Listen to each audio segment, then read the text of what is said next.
Hi everyone, welcome to goldfries, and in this video we'll have a look at the SilverStone Precision PS15, which is a budget Micro-ATX casing that comes with one fan at the back and a tempered glass.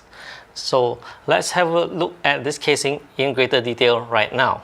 Starting from the top, the SilverStone Precision PS15 comes with a magnetic dust filter, and the top fits 2 units of 140mm fans. Towards the front of the upper area lies the power button and the other I/O ports. The front opens easily, and as you can see, it also supports up to 2 units of 140mm fan units, or for radiator, up to 240mm in size. At the rear is nothing out of the ordinary. I still don't like the type of mechanism where one has to further cover the slots with another piece to secure it.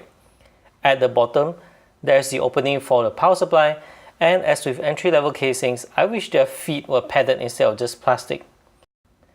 The interior of the SilverStone Precision PS15 is not exactly spacious. The upper area is limited. Fans are likely to come in very close proximity to the board, heat sinks, or even the CPU cooler itself.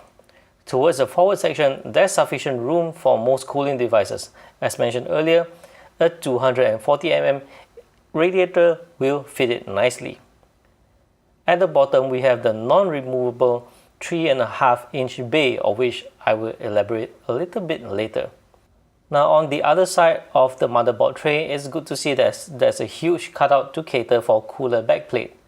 The clearance between the panel is very little, only about 15mm. The case looks nice, but it's designed to be so ultra compact that my regular power supply does not fit. Modular power supplies are often a little longer, and in this case I even flip it around. With the fan facing upwards, I get clearance for the modular cables, but unfortunately the mounting screws do not match in location, so I can't fit the power supply on the system. In the end, I had to go through the hassle of removing my entry-level power supply from another rig just for this demo. As you can see, the gap between the power supply and the board is very close, and that's with the power supply having curved edges. This means that if you need to change the power supply for some reason, you have to remove the entire system. And yes, that means you must install the power supply first before the motherboard. The power supply cables, as you can see here, just barely made it through the cutout with some tight bend. Here's the final setup for the rig. Notice also that there's this illuminated SilverStone logo at the front. A few things I need to highlight. The casing is narrow.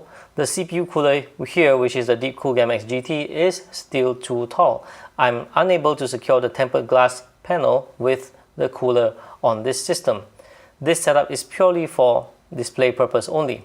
The way the casing is designed is that it leaves no room for any other way for 3.5-inch drives to be mounted. With the cage on, one would have a dilemma.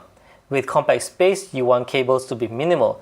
As such, modular power supplies are a good bet. However, modular power supplies are often longer, and it is unable to fit the casing due to the 3.5-inch drive cage. So you're back to having to handle a bunch of cables. The area to manage cables is almost non-existent, but thankfully I've managed to squeeze all of them in with some force, and I can tell you it took quite some effort. Alright, that's it for the SilverStone Precision PS15. I'm giving it a bronze badge. It's not perfect, it has limitations, but nevertheless it is still a good casing and it looks great. Thank you for watching, and I'll see you in the next one. Bye bye.